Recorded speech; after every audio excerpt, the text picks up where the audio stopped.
আসসালামু আলাইকুম। সবাই কেমন আছেন? আশা করি অনেক ভালো আছেন। আলহামদুলিল্লাহ আমরাও অনেক ভালো আছি। আমি কোহিনুর আবার একটা নতুন রেসিপি নিয়ে আপনাদের সামনে হাজির হলাম। আজ আমরা বানাবো মাছের ডিমের ঝুড়োর রেসিপি। তো আপনারা দেখতে থাকুন আমি কিভাবে বানাই। অবশ্যই কিন্তু আমার চ্যানেলটা সাবস্ক্রাইব করে নেবেন। এখানে আমরা প্রথমে কড়াই গরম করে পরিমাণ মতো সরষের তেল দিয়েছি। তারপর তার উপরে আমরা দিয়েছি দুটো শুকনো লঙ্কা, সেটাকে আমরা ভালোভাবে লাল লাল করে ভেজে নিয়েছি। লঙ্কাটা ভাজা হয়ে গেলে এখানে আমরা পরিমাণ মতো পেঁয়াজ দিয়েছি। এখানে আমি 4টে মাঝারি সাইজের পেঁয়াজ কুচিয়ে নিয়েছি।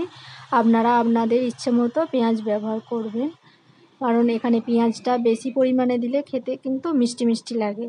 এখানে আমি 4টে মাঝারি সাইজের পেঁয়াজ নিয়েছি। কিন্তু এবার আমরা পরিমাণ মতো নুন দিয়ে ভালোভাবে পেঁয়াজটাকে তেলের ওপরে ভেজে নেব। একদম খড়িয়ে ভাজবো না, কিন্তু একটু লাল লাল করে ভেজে নেব, যাতে পেঁয়াজটা আমাদের মুখে যখন পড়বে খেতে খুব ভালো লাগে।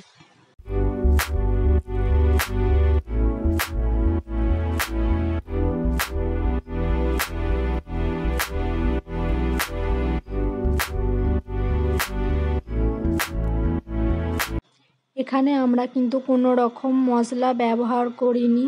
এখানে শুধু পরিমাণ মতো নুন দিয়েছি, কারণ এখানে মশলা ব্যবহার করলে জিনিসটা বেশ খেতে সেরকম টেস্ট হয় না। সেই জন্য আমি মশলাগুলো সব স্কিপ করে গেছি। আপনারাও চাইলে মশলা ব্যবহার করবেন না, কারণ এরকম নর্মালভাবে ভাজলে কিন্তু খেতে অনেকটা ভালো লাগে। আর এখানে আমি পরিমাণ মতো মাছের ডিম দিয়ে দিলাম, যেটা আমার আগে থেকেই আনা ছিল। এটা কাঁচা ডিম নয়, কিন্তু এটা আমি নুন আর হলুদ দিয়ে ওই জলে নেড়ে চেড়ে তুলে রেখেছিলাম। কাঁচাটা বেশ অতটা ভালো লাগে না বলে আমার, সেজন্য আমি এরকমভাবে রেখে দিয়েছিলাম। আপনারা আপনাদের মতো পছন্দ মতো ব্যবহার করবেন। এইভাবে কিন্তু আমি খানিকক্ষণ ভেজে নেব, নেড়ে চেড়ে পেঁয়াজের সাথে আমি ভালোভাবে এটাকে মিশিয়ে নিচ্ছি।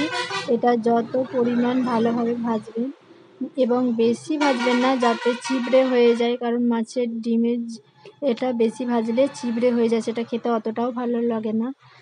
ওই হালকা নেড়ে চেড়ে আমি এটা কিন্তু নামিয়ে নেব। এখানে দেখছেন আমার অলরেডি অনেকটা রেডি হয়ে গেছে মাছের ডিমের ঝুড়ো রেসিপিটা। এখানে আপনারা চাইলেন মুরগির ডিমও ব্যবহার করতে পারেন, কিন্তু আমি এখানে ব্যবহার করিনি। তাহলে সেই মাছের যে ডিমের ঝুড়ো রেসিপি সেটা আর থাকে না। দেখুন ফাইনাল লুক কেমন হয়েছে।